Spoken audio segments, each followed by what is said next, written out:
This program is brought to you by Pussy Magnets. Put a midge on your fridge with a pussy magnet.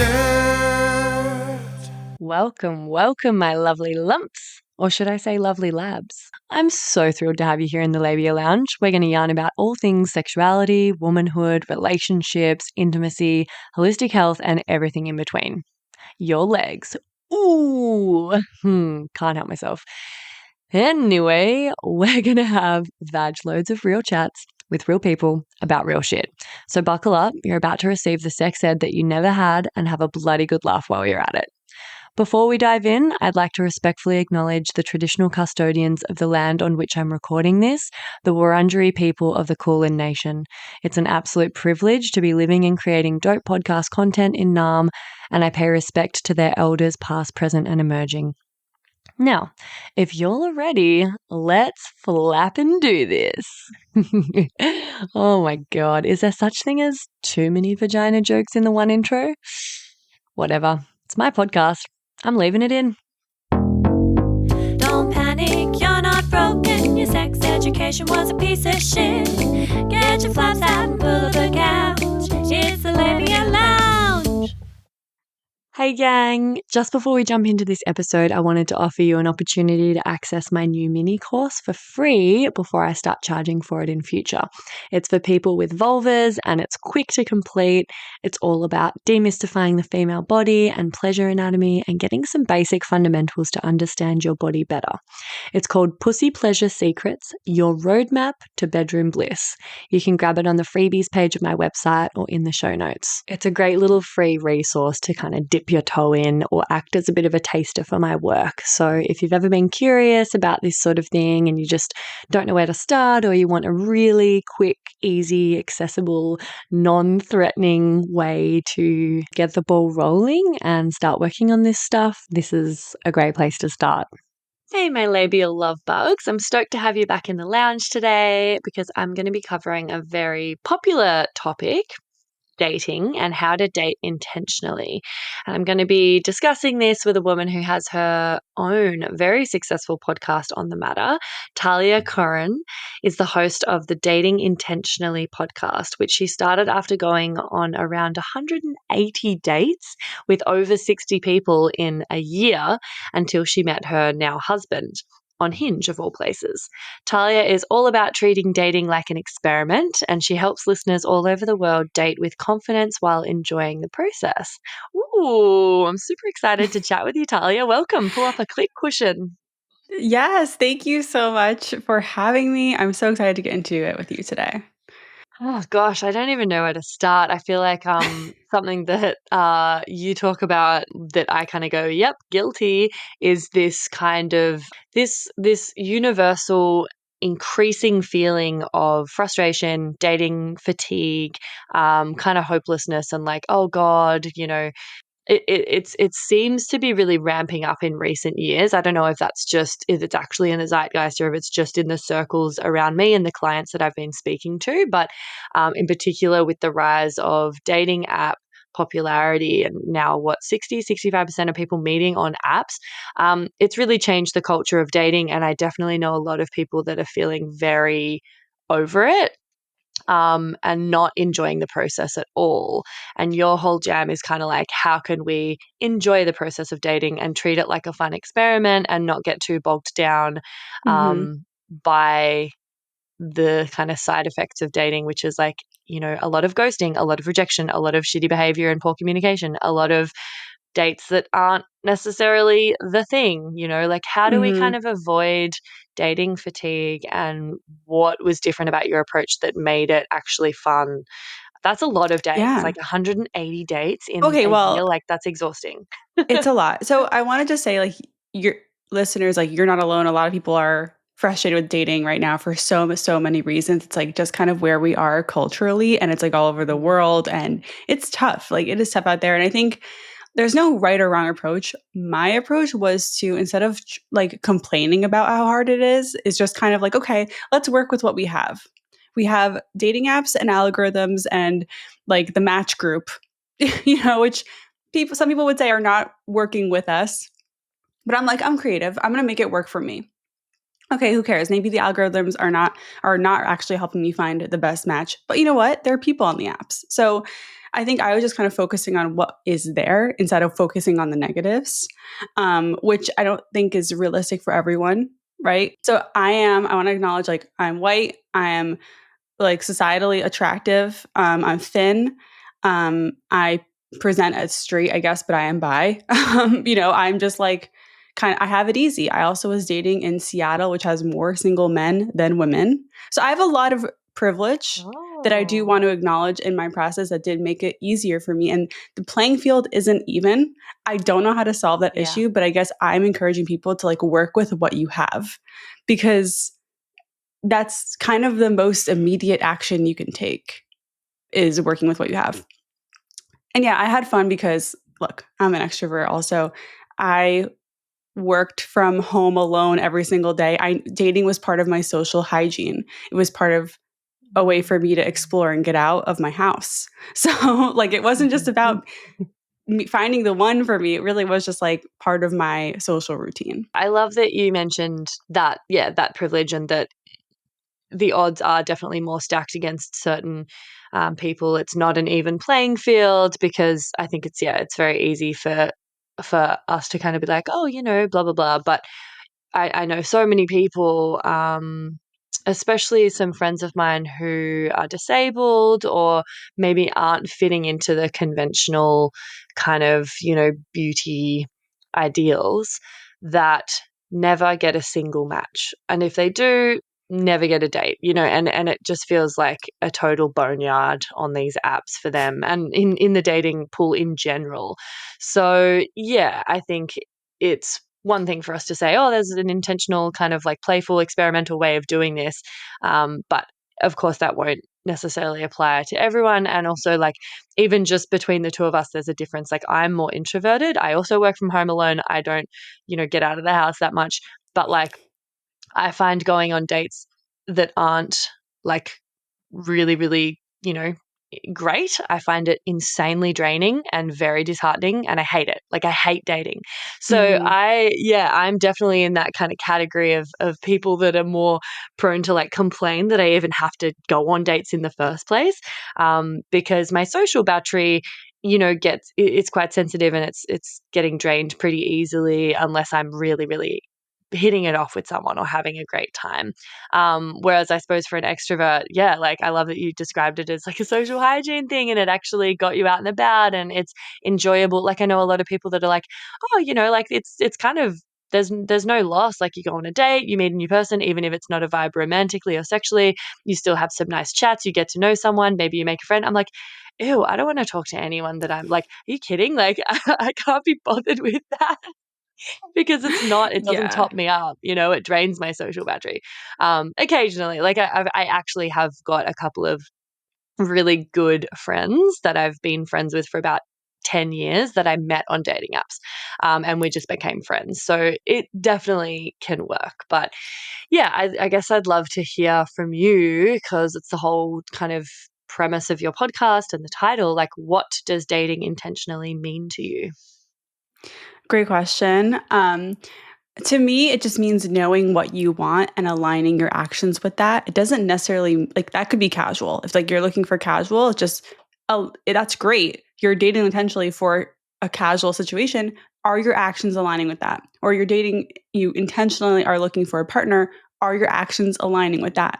Are you, spending time with people who want the same thing as you, or are you spending time with people who like are giving you the runaround and just are like, oh, I don't know what I'm looking for. I don't know what I want. I just got out of a relationship, blah, blah, blah. And it's like, no, dating intentionally means ignoring those people, right? and moving on quickly. So that's to me what it means. Just like being really, really like owning what you want. And I think some people have a hard time owning that they are looking for love, because there's something icky about that. I don't know why, but why can't we be ambitious for love? I don't know. Or some people, they're not sure what they want. That's also okay. It's okay to date and now know what you want. You just need to be upfront about it. So yeah, that's what it means to me. Yeah, beautiful. Yeah, I so agree. It's really funny that there seems to be this, I don't know, pressure. I don't know where it comes from, but this pressure to act cool and not be too needy, like too into anything. And that kind of whole, like, be the cool girl and like play hard to get, or at the very least, pretend that you're not looking for a long-term relationship or a life partner or, like deep, true love. Like, there's something that's become a bit like, I don't know, stigmatized or shameful about that. And I remember a few years ago really like grappling with this realization that I was kind of holding myself back and feeling shame around the fact that I really wanted a partner, because there was something about, oh, but you've got to be a strong, independent woman and you don't need no man. And, you need to just not, you need to be so happy on your own that you're not even looking. And that's when it'll find you, that's when love will find you, is when you're not even wanting it. And I'm like, I think that's all really problematic, and I don't back any of those narratives. So Agree. I love that you No. talk about that as well. Yeah. I just want to say I did not find my husband by being cool. like, I'm sorry, going out with over 60 people in a year is not playing it cool. No. I attacked the issue like I attack everything in life, like just like head on. Yeah. Um no, but I will say this about my journey is that like I was mentally and emotionally ready to be single for a very long time. I mapped out a whole future for myself without a partner involved. I'm like, okay, while I'm looking for a partner, I'm dating intentionally, I'm not fully in control of the timing of who it is. Like I'm just kind of like there's just aspects of what we can't control. That's why it's so frustrating. So I was ready to be single for like a really long time. It's like, what does my life look like if I don't find someone who to have a family with or buy a house with or whatever the things you do with your partner? And that gave me so much security. That gave me so much like safety internally. So that I think when people say like, oh, you'll find it when you least expect it, I think I interpret that as like it's easier to find someone when you are not desperate. So yeah. Yeah. Yeah. Yeah, totally. Totally. But yeah, I guess there's a balance in between playing it really cool and pretending like you don't even want anything or need anything, and being super desperate and needy, Like, I think owning, like, yeah, like, we're humans, we are hardwired to connect, to find partners, to want to do life in community and in connection with others. You know, we thrive often when we're in healthy relationships and we can co-regulate with one another. Like, we're capable of so much more when we're not alone a lot of the time. And like, especially in this day and age, like the world is getting harder and harder to survive in, especially solo. So like, there's no shame in wanting a partner, and that is very natural. And we're geared towards falling in love and finding love and connection. So I just want to like emphasize that for everyone, like, you don't have to pretend that that's not what you want, because it's so okay to want that. And it's so natural and normal. Hell yeah, I agree. I mean, look, we also have to acknowledge like it is challenging. And I think we have to also acknowledge that we shouldn't expect it to be easy. Like the good things in life don't really always come easily. Like you do have to work for it. And that work looks different for people. For me, the work was like, how do I get myself to date outside my type and have an Yeah. open mind? That was that was one of the things I had to do. And how do I stop sabotaging connections? And that was like I used dating to work on myself. Like, and some people might think like, wow, Mm. Talia, like you were using people. Like, no, I wasn't. I was fully present for all those dates I had and connections I made. Like you can do both.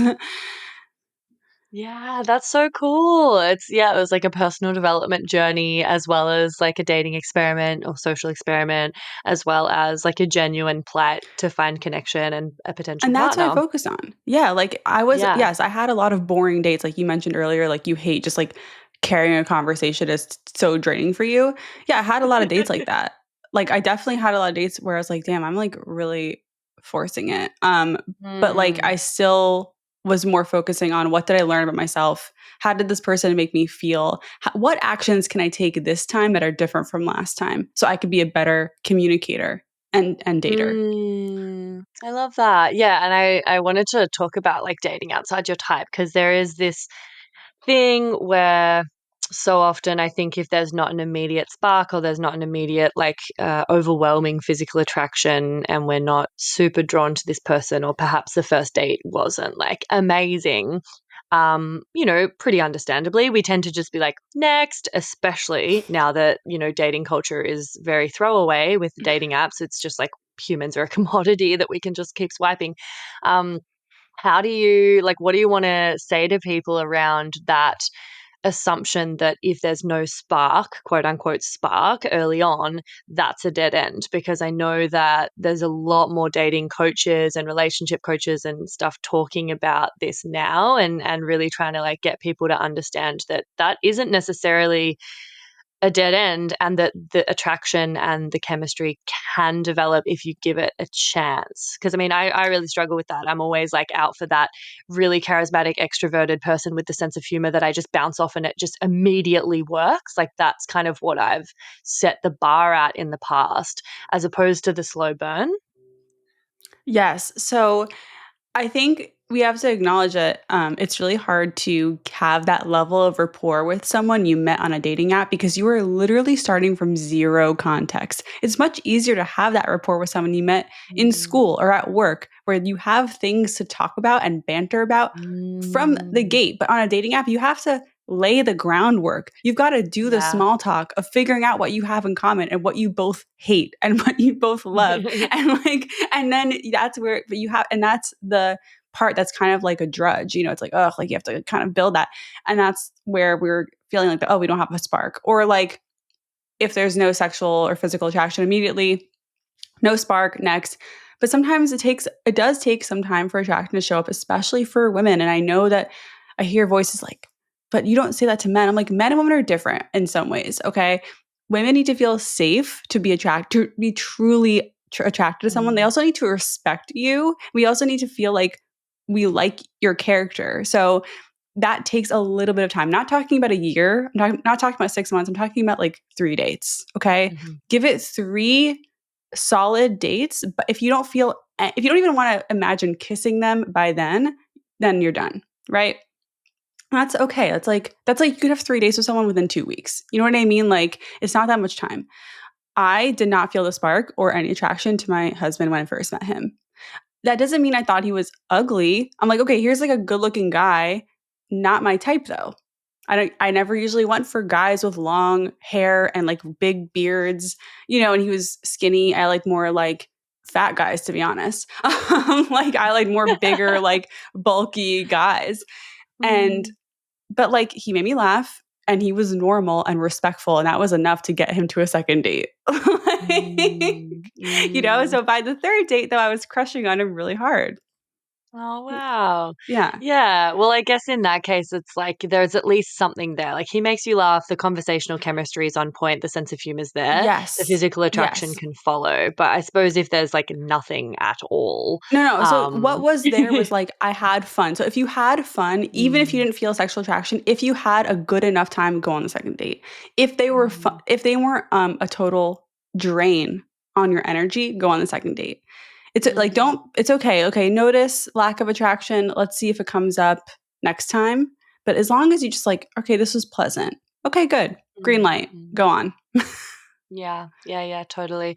Yeah. And I feel in the past when I've had, I guess swings and misses, but they were really close, just close, but no cigar. There was a bunch of boxes being ticked, and, great in certain areas, but just not quite there or not quite right.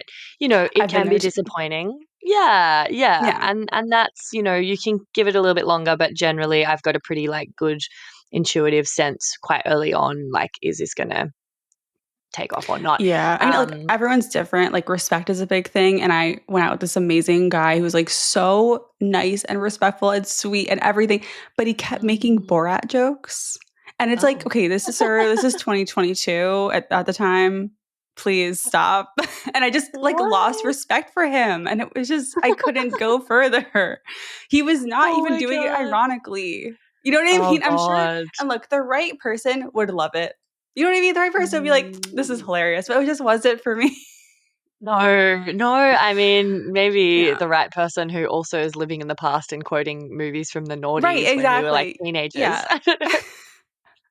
Oh gosh, I mean, good memory on him, but yeah, I mean, I generally would chalk it up to like, sure, this is disappointing, but also, and I do this with my clients, like I help them just reframe it to remind themselves that like, it's a sign that we're getting closer. Our person does exist, and we're getting more clarity every time we're crystallizing what it is we're looking for and what we're not looking for. And each time we go on a date or meet a person or have these interactions, it's practice and it's data gathering.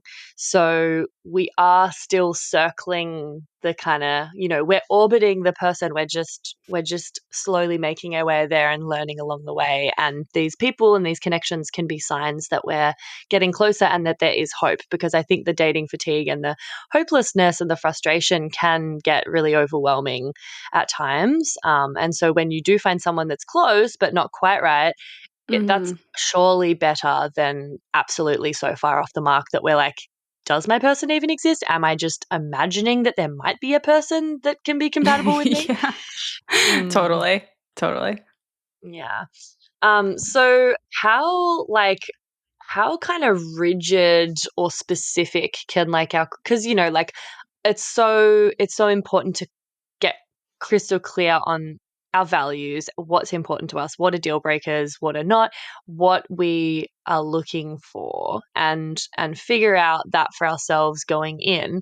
How specific can we get before it just gets too narrow or limiting? Because like you're talking about dating outside of your type, which is a really good thing to do so that we're not so limited or narrow-minded about Mhm. what we might be open to.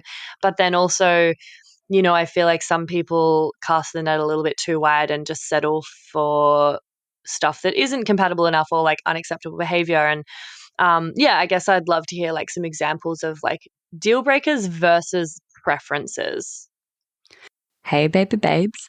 Sorry to interrupt. I just had to pop my head into the lounge here and mention another virtual lounge that I'd love you to get around. It's the Labia Lounge Facebook group that I've created for listeners of the potty to mingle in. There you'll find extra bits and bobs like freebies, behind the scenes, or discounts for offerings from guests who have been interviewed on the podcast. There'll also be, hopefully, inspiring, thought provoking conversations and support from a community of labial legends like yourself. My vision for this is that it becomes a really supportive, educational, and hilarious resource for you to have more access to me and a safe space to ask questions you can't ask anywhere else. So head over to the links in the show notes or look up the Labia Lounge group in Facebook, and I'll see you in there. And now, back to the episode. Yeah. So the way I like to look at this is like the deal breakers and preferences should be focused on things that impact your actual connection and relationship. And that could be a lot of things, right? That, like, let's just say we have someone who likes to drink.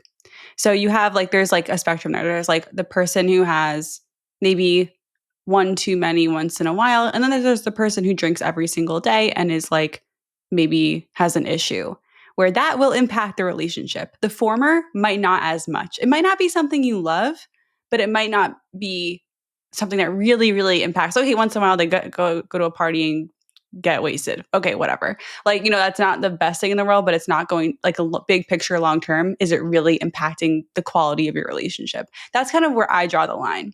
So it's like I guess anything in excess could be a deal breaker if it impacts the Mhm. relationship.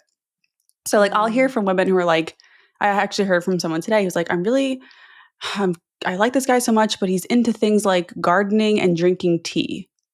And I was That sounds like, hot. Are you kidding? I know. She's like, I really like he's just too feminine for me. And I'm like, okay, that those are things that don't impact your relationship. You know what I mean? Like Mhm. that can't be the deal breaker. Mm. Unless again, we can go back to my Borat joke example. Like, yes, I kind of just lost respect for this person, and they just weren't my person. So like, I guess if it's something that makes you lose respect for them, I guess it's a deal breaker. But like, look, there's no that's kind of just one way I like to frame it. It's just like what impacts the relationship. The other way I like to frame it is like, what can't you live without in your Mm. relationship? And Mm. I think people need to avoid the settling thing, which you mentioned. We need to go bigger than just the basics of consistency, trust, loyalty, communication, all those base. Like we deserve a little Yeah. more than that. So if that is all you're thinking about, go a little deeper because I'm sure there are some things that are unique to you that you cannot live without. For example, for me, I need someone who desires novel experiences. And I made that vague enough to fit in a lot of different things. Novel experiences could be like we go see a foreign film once a month. Or it could be we go travel internationally 3 times a year. You know what I mean? Like but it's like I need someone who wants to do new things with me. And that was a deal breaker. Does that make sense? Mm. Yeah, absolutely. Yeah. Yeah, because there's so many there's so many things that I consider to be pretty important that are very, very values based, really. You know, like I want them to be have pretty like I probably couldn't date anyone without pretty feminist values and like my sort Mhm. of definition of feminism. You know, there's a lot of different ideas of what that actually means. But for me, like I would need, you know, to date someone that's really an ally and a safe space for women and that kind of gets it because of my work and my passions and what I value. And yeah, there's so many things that I think people don't pay attention to or look at, especially in early dating, because you know they don't want to freak someone out by talking about like the deeper things or like, do you want children one day? How do you want to bring those children up? Like, what are your, you know, religion, political value, like all these things that are like quite big. Um, and I guess, you know, if that stuff's not a big deal for you, then, you know, it wouldn't matter as much. But everyone has their own set of things that would over time really like hinder a connection if you were dating someone and you were living together and you were trying to like Yes. co-parent and make decisions about your life and your children's lives. If you had like glaringly, you know, if you were like if one of you was right wing and one of you was left wing kind of thing. Yes, So and yeah. that's what impacts the relationship. Like I was saying, like like can it work if you have wildly different values? Yes, but it's going to be a lot harder. You're going to Yeah. have a lot more conflict. It's going to have a lot more friction. You want to Mm. find someone that it will be easy to be with, and that is someone who does align with these important values, so that you're not going to fight about these things. I guess like my question for you is, you know, you mentioned someone who has feminist values. It's like how much do you expect someone to be on your level, know as much as you know, have as much experience as you, or like where is the good enough zone? That's where I think people need to Oh. live. Yeah, totally. Oh no, I mean, no one's. I think I'd be hard pressed to find a man that's as Yeah. invested as I am and as kind of read up and whatever. And you know, I generally feel like they probably wouldn't even think about it or identify as feminists. They wouldn't think about themselves as feminists, but it's more like I can glean from talking to them and how they sort of think about these things and treat women and blah blah blah, and how they respond to like me talking about these things that matter to me, as long as they're like, you know, close enough and they're an ally. But yeah, I mean, there's a lot of things that I mean, I'm pretty niche. I'm a pretty acquired taste and I'm pretty niche in terms of my like interests and passions. And I think it would be insanely rare to find a man that was on the same Yeah. page to the level, You, you know. you just touched on something really important, which is, you know, when it comes to discovering if someone is aligned, like how they respond when you talk about it is such a major Yeah, clue. Like you don't need to sit down and interview your dates like where do you stand on these values? Just talk about the things you care about and see how they reply. To see their reaction. exactly. Do they play devil's advocate, which is so annoying? Do Oh, they ask you questions, which is a huge green flag? You know, like yeah. what that will tell you so much in early dating. And then when you're in a relationship, when you're more established, then maybe you can be a little more direct and it's a little easier. But early on, Mm. just come out hot with your passions, you know, and Yeah. see how they react. Yeah, exactly, exactly. And like it's super easy for me because a lot of my passions are like really out of men's wheelhouses and like probably quite uncomfortable or triggering to a lot of them. Sexuality and like, you know, feminist type topics. So like it's quite easy for me to pick up on whether they're like open and receptive and they ask questions and they're interested, they don't need to know shit about it. They just need to like be open and Yes. interested and a safe space and not play devil's advocate 100%. and be like, oh, but blah, blah, blah, and fucking mansplain shit to me, you know, like, so I Yeah, oh my can God. generally figure this shit out very quickly, just through talking about like my work, literally, like, and seeing if they, you know, if they ask follow-up questions and find it interesting and are open, or whether they, you know, shut down or get weird. Yeah, 100%. So I'd love to do the segment Get Pregnant and Die. Do you have a story from your sex ed for us? Don't have sex, because you will get pregnant and die. Don't have sex in the missionary position. Don't have sex standing up. Just don't do it. Promise? Okay, yes. And this one, I wish I had a more dramatic one. Like, I'm sure this is a pretty common one. But, like, I remember in middle school, after I had at least 2 or 3 years of, like, the generic public school sex ed plus talks with my parents under my belt, I remember I didn't think or know that sex was or what how sex was taught that was P and V. I did not know that it meant penis and vagina in the way we were taught at, in school. I thought sex was literally just like, and I guess like maybe there's a version of this that's right. It's just like two people like being physically intimate. I thought that was sex. Like, not necessarily P and V. I did not realize like that's what people were talking about when they talked about sex. Like, I think my education was just so vague that like the part of like that being that connection of that was just like glossed over, or I just wasn't paying attention, or I don't know. I missed it. Yeah.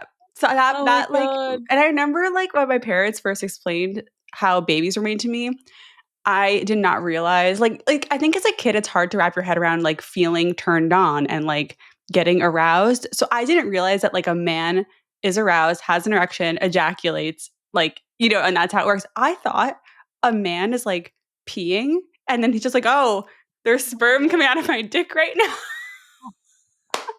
Like that's how Oh my I thought it happened. God. I mean, So it I makes don't sense. That's like my kid brain. That was like I love before the sex that. ed kicked in. Oh, bless. I mean, yeah, it makes sense. That's probably what I would have thought as well. Like, what else are you gonna fucking? It's so out there as a concept, like arousal and ejaculation. So, yeah, but I mean, you were ahead of your time with regards to thinking of sex as Yeah. being, just because now it's like there's this whole movement around trying to remove the focus on penis and vagina Yes. as, the be all and end all of sex. And like when it comes to queer relationships, obviously they still have sex and they're not putting a dick in a vag. So you're actually like, you're quite progressive. I guess. And you know what? Like, I don't know. Yeah, I think actually at the time I was watching porn, like I was exploring that on my parents' computer. And I mostly watched lesbian porn.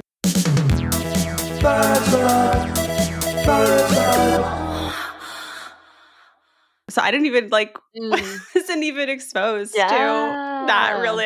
I was not interested in that at all.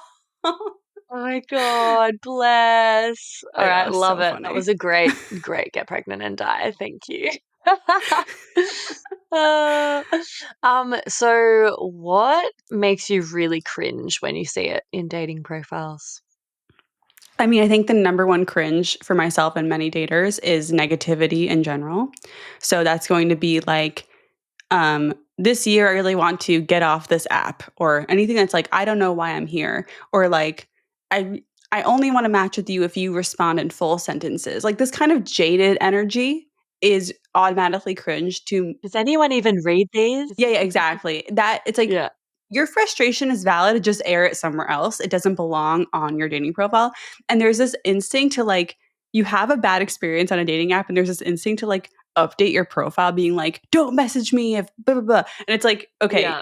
when I see that, I'm like, someone's hurt you. You've been hurt and you're now protecting You're having a yourself. tanty.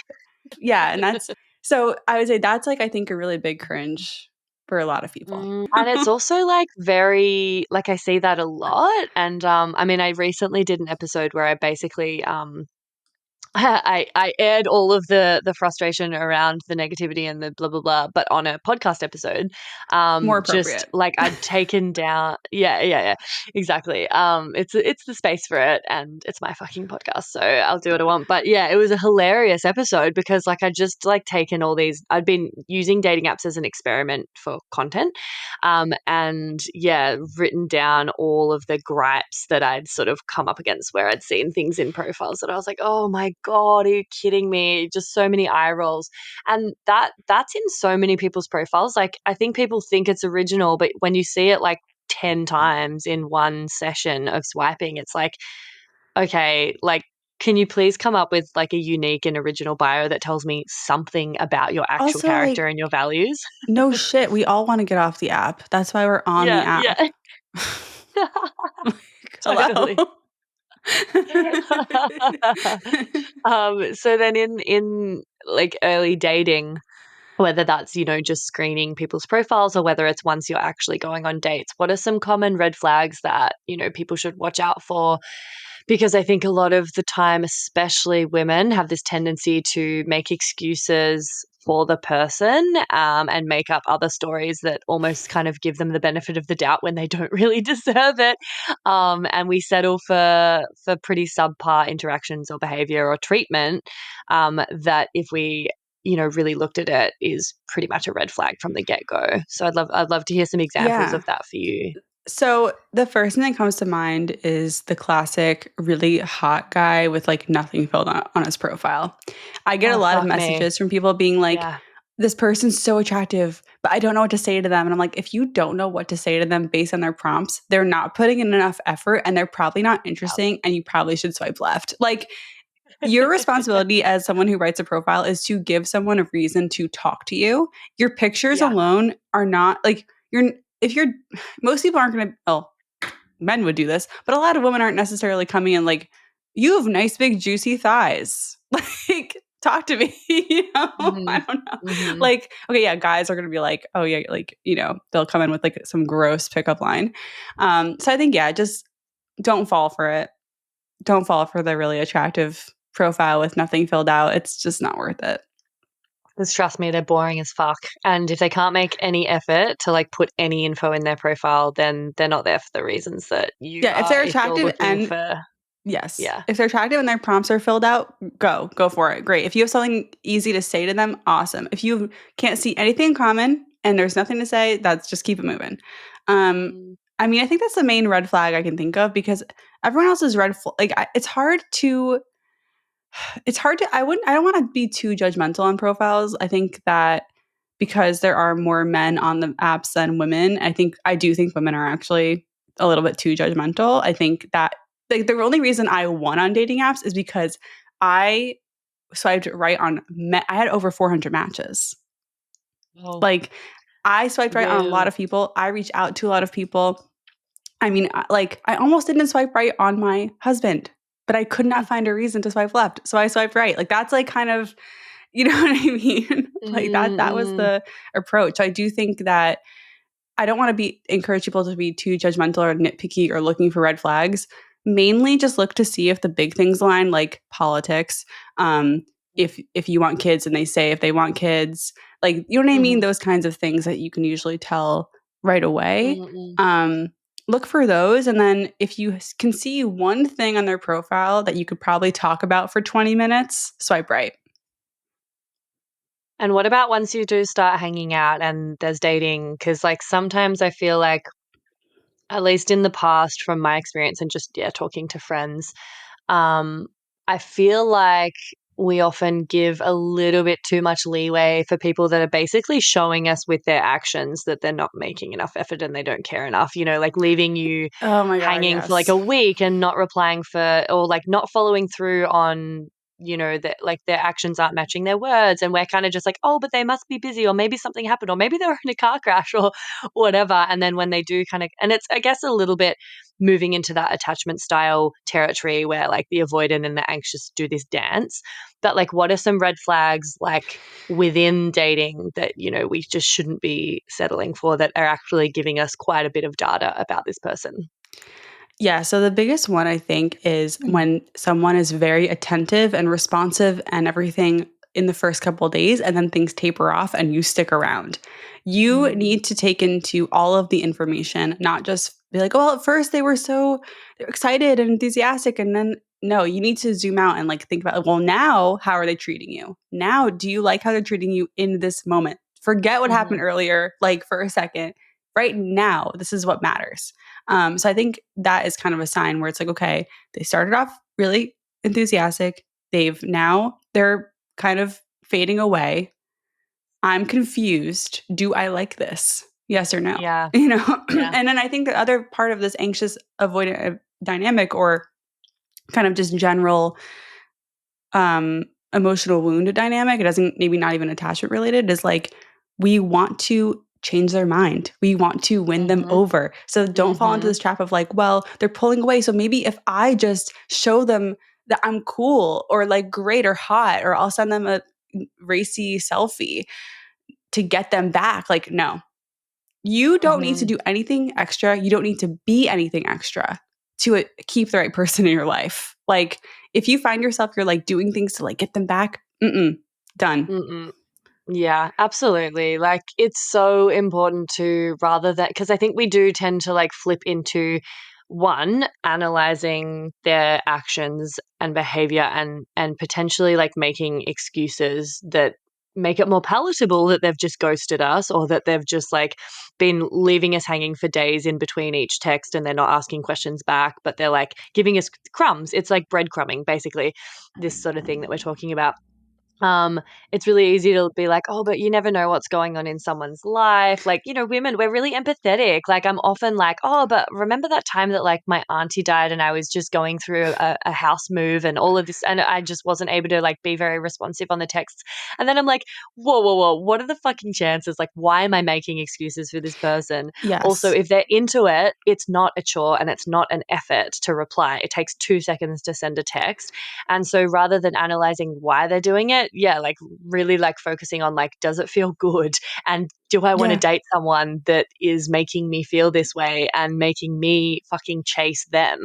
Because like I love what you talk about with like, you know, don't chase people, let them show you who they are with their actions. And rather than us trying to like, you know, be chosen by someone and someone kind of come to us, be the one that actually chooses what is good enough for us and what we want. Yeah. And I want to make a quick point, like, because I think when I was dating my husband, I was the one who was a little bit like more withdrawn. But I'm a good communicator. So I kind of told him, like, hey, I have a really busy week. I'm not going to be as responsive. Or, hey, like, I'm on vacation right now. I'm not looking at my phone. So, like, I think that there are people out there who they are busy, but they're able to communicate that. They're able to be like, Exactly. hey, that's what you want to look for. It's like, yes, life happens.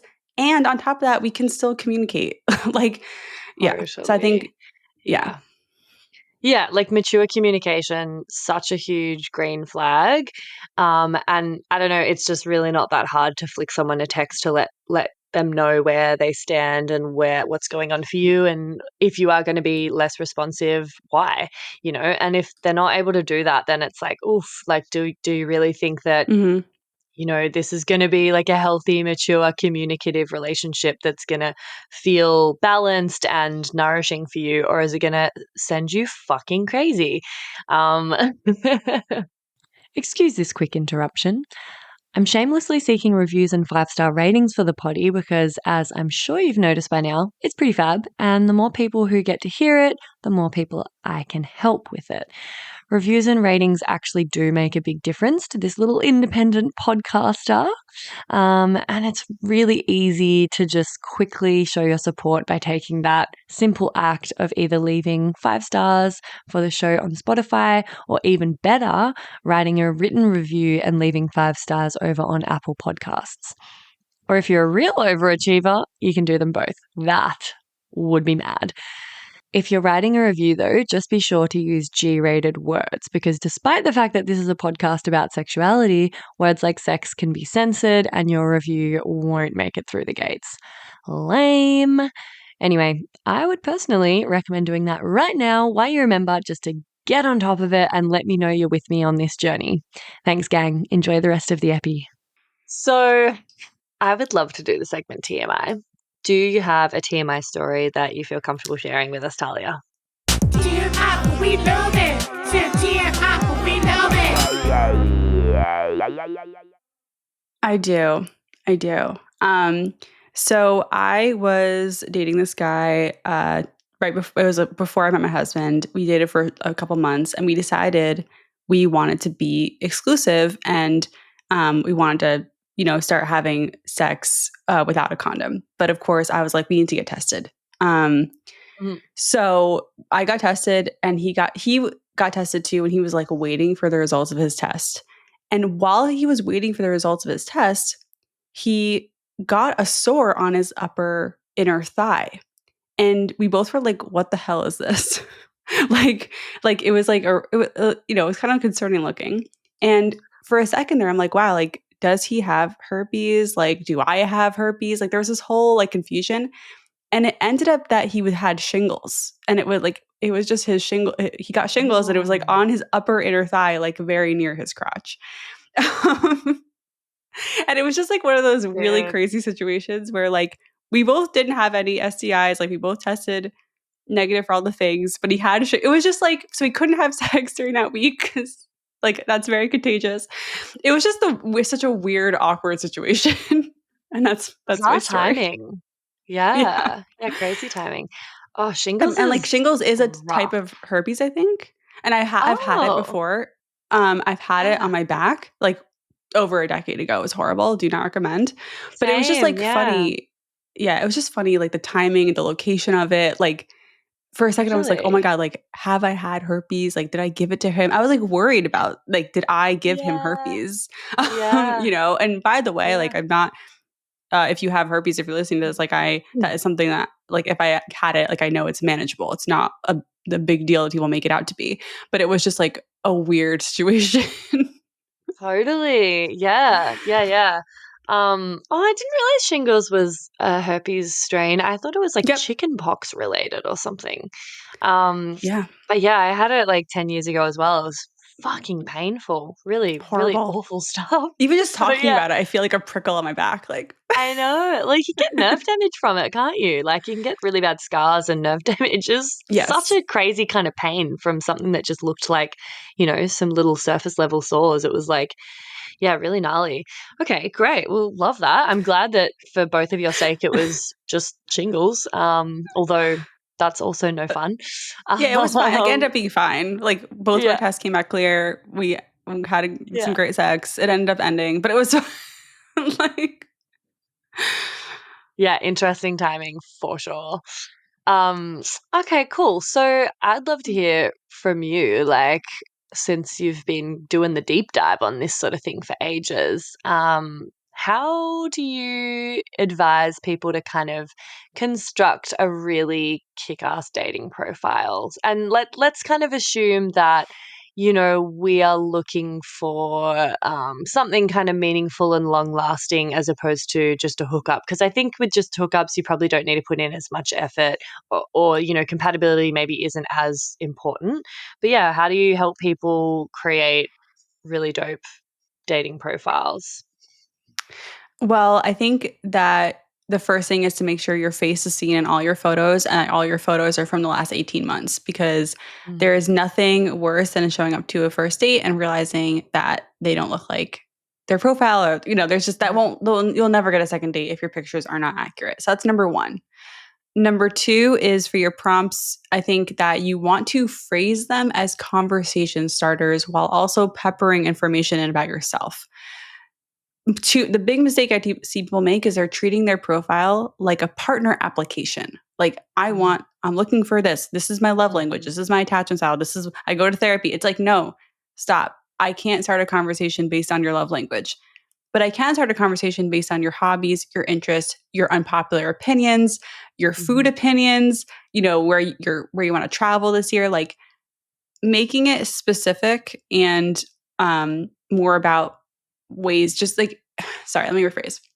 Make it specific and you can also use your prompts to attract the people that you're looking for. Like, for example, I had a prompt about travel, and the question was, are you a planner or do you wing it? I don't give a shit either way. I just wanted someone who has an opinion on this because I wanted to attract people who travel. So your prompts are really your conversation starter magnet to start the conversations you want to have, that you'd be excited to have, and to attract people who also want to talk about these things with you.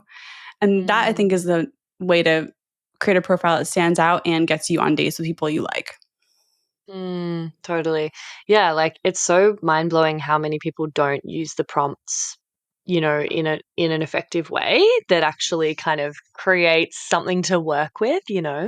Um, I'm like a big believer in sending some voices, or having a little Yeah. phone call. I feel like the voices are a really great way. Like back in the day before I'd gotten onto the voicey train, maybe like 8 years ago or something, back when I was using the dating apps, like for real, I could have like amazing text banter and all these great chats and all of these incredible messages for ages with someone, and then meet up and within the first like 2 minutes be like, oh no.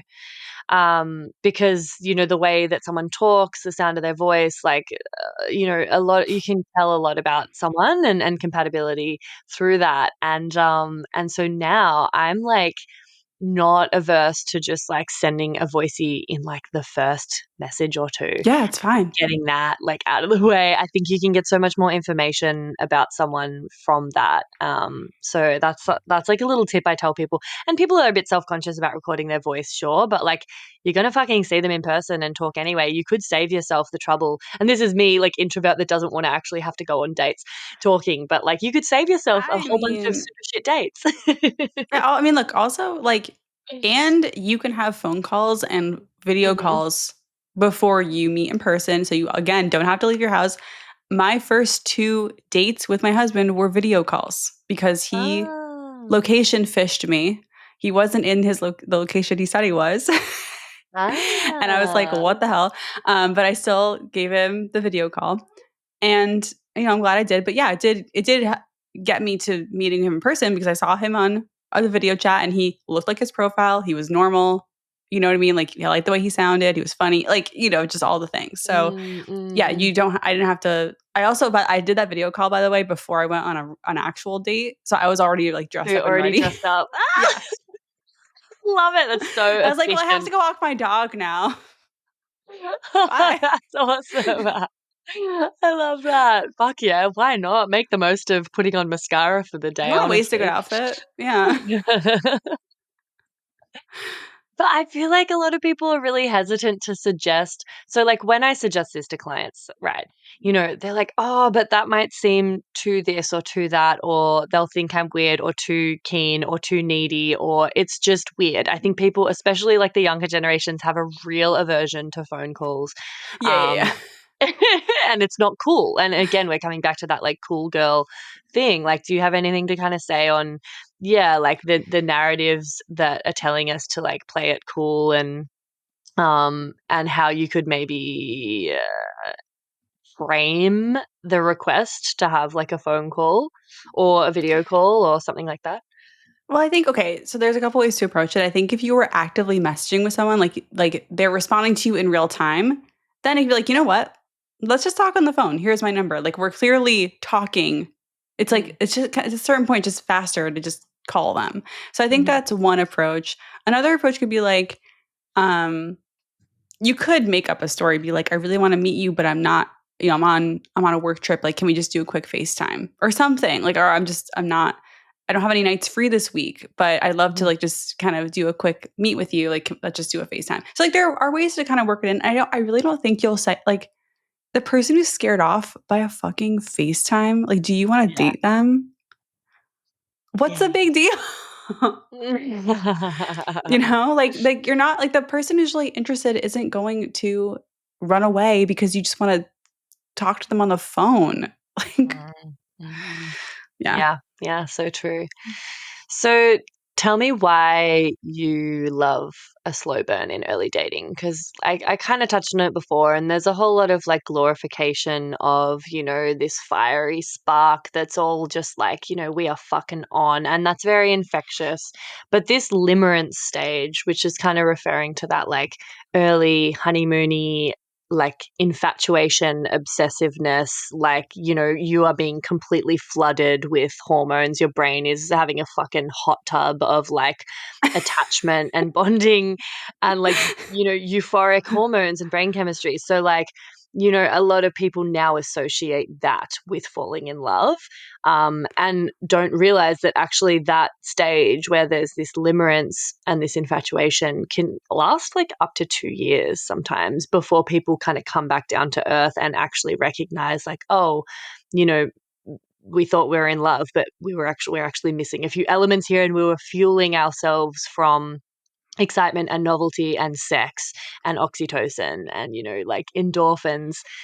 Like, what are the benefits of the slow burn, and how can we help people reframe? Because so many people are, especially with what is in movies and the media and whatever, like really addicted to the drama and the like intensity of it, and that is what translates to them as love. So, that's something I'm often trying to educate people on, is like, you can't fucking trust that. That's almost completely fueled by chemicals. Yeah.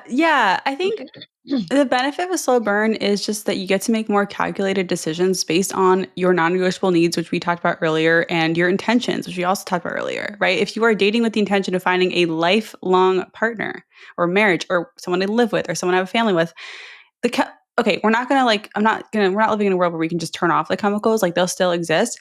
And you can slow things down so you can reflect on things. Okay, it's like, okay, I have all these feelings, but what else is happening? Are they showing up? Are they consistent? Do they match my values? Are they a feminist? Are they, it's like all these things I care about. So the slow burn just allows you to have a little bit more space for that breathing room you need to really reflect on, is this person what I'm looking for? Do I actually feel good, or am I just really horny? Like, what is actually happening? Do I only want them because they're making it hard for me and they're making me work for it? That isn't sustainable. I think another issue is like, you need to be real with yourself. If you're looking for the whirlwind romance, that's fine. But at a certain point, when you're ready to look for like a long-term partner, your priorities shift. You're not going to need the whirlwind romance to start that partnership necessarily. Yeah, you want to feel great things, 100%, but it doesn't need to be all-encompassing, dominating your whole life and your thoughts. Like, the person for you isn't going to dominate your entire brain. Like, you need to function as a person. Like, the person who calms your nervous system isn't going to dominate your brain. It just the two don't mix. So I think that those are the two reasons why slow burn is important when you're ready for it. But it's okay if you're not. It's okay if you're not. I mean, how on earth do you slow your roll when you are kind of like falling in love with someone and there are all just green lights and everything's feeling really compatible and your values are aligning and you're bonding on all these things? Like, it's such an exciting and infectious time. And for me, that was me. I dated other people, right? I didn't stop dating other people until I knew I wanted to focus on one person. So like, my husband was the 56th person I met, but I met 64 people. I kept dating after we met because I was just exploring. I wasn't rushing into things. I wasn't forcing a connection. I wasn't like, okay, found one, let's make this the guy. No, they had to like prove it. And I wasn't going to stop seeing other people. So that's one way. That's not feasible for everyone. Fine. Another way to slow it down is not making sure that you keep your life. Don't throw your social life and your work and your hobbies out the window when you have a crush. You need to stay busy. You need to focus on your friends and your family and whatever else you have going on. Not only does that make you more attractive, it also keeps you balanced. So yeah, like, those are the two things to do to slow down. That's what I was looking for. That's a really like pet peeve of mine is, when people just completely enter this love bubble and they ditch all their friends and they stop doing all the shit that makes them them. And they basically like get tunnel vision around this new person. And their life gets really narrow and small and focused on that person and that connection. And it's like, such an unhealthy way to go about it. And if it doesn't work out, they're left with the aftermath. Potentially they've neglected their friendships or their hobbies or their health, or their career or whatever, like in favor of putting all their energy into this person. And I think that that's something that really irks me when I see it. Like, for starters, if friends do that and then I feel like totally kind of neglected and like they're not putting any effort into maintaining the friendship, I'm kind of like, what the fuck? Like, but then also, I'm also worried for them when that happens, because I'm like, oh, it's not a healthy, like it's a recipe for disaster, and it puts all their eggs in one basket, which sets them up for like a really big fall and a really big shock to the system and disappointment if it doesn't work out. So like I'm, always kind of encouraging people to like just keep doing them like even harder. And if you can't, put your eggs in other baskets and get other dates and keep your options open, which sounds, a little bit too close to like playing the field, but like just generally like keeping your options open and not just immediately like choosing to kind of shut off every other door for this one person before you actually know who they are and where it's going is like a nice approach to stop you from fucking getting too infatuated and obsessed as well. And kind of keep you balanced and grounded. And yeah, like you said, keep doing your hobbies and like maintaining your friendships. Also, like if you're doing that, you're having more opportunities to speak to your friends and talk about the dating that is unfolding and potentially getting like people's perspectives and hearing it reflected. I think women in particular, Not we're too very much, like though. verbal. Not too much. Don't do it too much. Your friends, I'm sorry, I have to interject here because I actually don't agree on that one. Oh, yeah, go on. I think it's okay to talk about your dating with your friends, but like do not let your friends weigh in on your decisions, because ultimately it's your dating life. Like, talk about it after you've made the decisions. Talk about it after you know what you're going to do. Don't go to your friends for like, is this icky? Is this weird? Because they're going to be wrong every time. I'm sorry. But like, your friends love you and they're smart and they're amazing, but like they're not dating them. You are. So you need to build the muscle of deciding for yourself and not having this chorus of like people behind you telling you what to do. You need to trust yourself. Well, yeah, I mean, that's what I was about to say is like, as women, like in Yeah. particular, we're very verbal people. And so for me, when I verbalize things and talk things out, hearing myself say it and talking helps me process it in my own head. And I guess I am lucky with the sort of friends that I have. They're generally pretty, they're either fucking psychotherapists or like they're all pretty like I don't know, like they think about this stuff and they nerd out on it as well. Like they're not just going to be like, he sounds like you should dump him. Like they're not, they're not. I know. But I Yeah. totally feel what you mean, because when it's in its early stages, things are very like vulnerable to outside opinions. And like, yeah, you do need to figure out what your internal compass is telling you about your true north, and not letting too many external influences or opinions in. But I find it so helpful to talk things out and verbalize them, to help me figure out how I feel about stuff. And you could do that with journaling as well. Like that could be a really like something I was going to suggest, is to have like some, and not to be too like rigid or narrow about having a list or a criteria, but have some stuff written down to remind you, like, these are my values. These are the things that are really important to me and that I'm looking for. And some questions, some journal prompts for you that you can pull out when you're feeling a little bit thrown off center, because dating can really do that. It can throw you off your center if you're really into someone, or if your, I guess, judgment and perception is being clouded by all the things that kind of come into the picture when you're in the dating field. You can pull out your notebook and like ask those questions, like you were saying, like, how is this making me feel? Is it aligning with my intentions? Are there any deal breakers? Is there enough common ground that I think I could, really spend a lot of time with this person? Do we align on XYZ or whatever? Would you like say that could be a helpful tool to like do some journaling after you go on a date or whatever? Yes, that's basically what I did. I mean, personally, I my outlet wasn't a journal; it was Instagram, which is a whole other thing. Which maybe you don't need to talk about your dates on Instagram necessarily, but I had a lot of fun doing that, and I'm a pretty decisive person, so I didn't feel like I was having hundreds of strangers weigh in on what I was doing. I wasn't going to let them sway my actions. But like, yes, but I did track everything in my phone. I had an emoji key for my dates and how they went, and what I was learning and everything. So I made it fun that way. And I do think, I think that's part of slowing it down is like taking a reflection seriously. Especially again, if you are looking for a long-term relationship, if you're not, maybe you don't have to do all that. Like it's a little different, but if you are looking for someone who's in it for the long haul, I think it's important because it's a way to counteract all those chemicals in a way. It's a way to balance it because we're never going to get rid of those, butterflies and all those feelings that we experience. That's not the point. The point is just to like add some grounding practices, add the reflection practices. Hey, me again.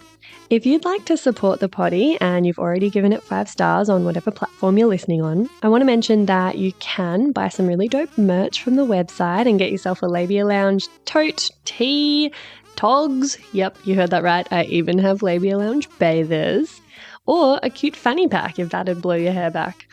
So if fashion isn't your passion, though, you can donate to my Buy Me a Coffee donation page, which is actually called Buy Me a Soy Chai Latte, because I'll be the first to admit I'm a bit of a Melbourne cafe tosser like that. And yes, that is my coffee order. You can do a once-off donation or an ongoing membership and sponsor me for as little as 3 fat ones a month. And I also offer one-on-one coaching and online courses that'll help you level up your sex life and relationship with yourself and others in a really big way. So every bit helps because it ain't cheap to put out a sweet podcast into the world every week out of my own pocket. So I will be undyingly grateful if you support me and my biz financially in any of these ways. And if you like, I'll even give you a mental BJ with my mind from the lounge itself. Saucy. And I'll pop the links in the show notes. Thank you. Later. Yes, I love that. I love that because, we don't want to prevent ourselves from enjoying and relishing those delicious feelings of early dating, that excitement and those butterflies. And I mean, that's fucking special and it's delicious. But I guess just balancing it out with some grounding stuff and, bringing yourself back to earth every now and then for long enough to just reflect on some things and keep your head, and remain in your center and continue reminding yourself of what your true north is and what you're genuinely looking for and trying to create, because it's so easy to get swept up in the yumminess and the excitement and the possibility. And I think one of the biggest things that we are prone to doing is falling in love with a possibility and a potential for a future with someone when we really don't know them. We think we do, and we so much ground in the early stages. It's so intense. We're going so deep and we're getting to know each other on all these levels where we feel so seen, and that can be the reality. But actually, you don't know someone and whether they'll have your back and they'll be there through thick and thin. And if something tragic happens, someone dies, or you go through a big challenge or a life change, or if if any number of things were to come up that put the relationship under stress, you don't know if they're really going to stick around and navigate that with you by your side until it's put to the test. And often that rapport and that trust and that, that real kind of safety is not built until a couple of years at least into a relationship. And so being realistic about that, it's not a fucking movie. We are not Romeo and Juliet. You can feel all those things and enjoy it in the early stages, but also remember, this person is still more or less a stranger and they haven't proven themselves to you yet. And maybe they will, and it's okay to hope that they will, but don't assume that they will and treat them as though they already have earned that trust, because they haven't. Yes. Yeah. So well said. I've learnt that the hard way. Yes, the really fucking hard way. So yeah, I think journaling and having some things written down and reflecting on each date and how you're feeling, and then even looking back at your journal entries and seeing seeing if you're getting really swayed off course or whatever can be helpful. But yeah, generally, like, I think we've covered a lot of valuable stuff. Is there anything that you feel like you want to leave listeners with? Any other little tips or takeaways or words of wisdom? Yeah, I guess my tip is to stay positive, focus on what's working, don't focus on the negatives as much, and trust that your person is looking for you too, or your person could be in a relationship that they're going to get out of, and then they're going to find you. like they are out there. They are out there. Yeah, beautiful. That's some nice little message of hope. Awesome. Well, thank you so much, Talia. I'll put the links to all your work in the show notes, and people should check out Yeah. Dating Intentionally. There's like so many episodes that are incredibly practical and very relevant and applicable if you are dating right now. That's what I love about your work. It's like so tangible and practical, and you can put it into action straight away. And it's like, okay, like this is, yeah. So everyone, I would encourage you to check out Dating Intentionally, the podcast. And yeah, just really appreciate your time, Talia. Thank you so much. And that's it, darling hearts. Thanks for stopping by the Labia Lounge. Your bum groove in the couch will be right where you left it, just waiting for you to sink back in for some more double L action next time. If you'd be a dear and subscribe, share this episode, or leave a review on iTunes, then you can pat yourself on the snatch, because that's a downright act of sex-positive feminist activism, and you'd be supporting my vision to educate, empower, demystify, and destigmatize with this here podcast. I'm also always open to feedback, topic ideas that you'd love to hear covered, questions or guest suggestions, so feel free to get in touch via my website or over on Insta. You can also send me in TMI stories to be shared anonymously on the pod. My handle is FreyaGraf_the Labia Lounge, if my account hasn't been deleted for being too sex positive, which, is always a possibility with censorship. But just in case the chronic censorship finally does obliterate my social channels, I'd highly recommend going and joining my mailing list and snagging yourself some fun freebies for the trouble at www.freyagraf.com/freebies. Anyway, later, labial legends. See you next time.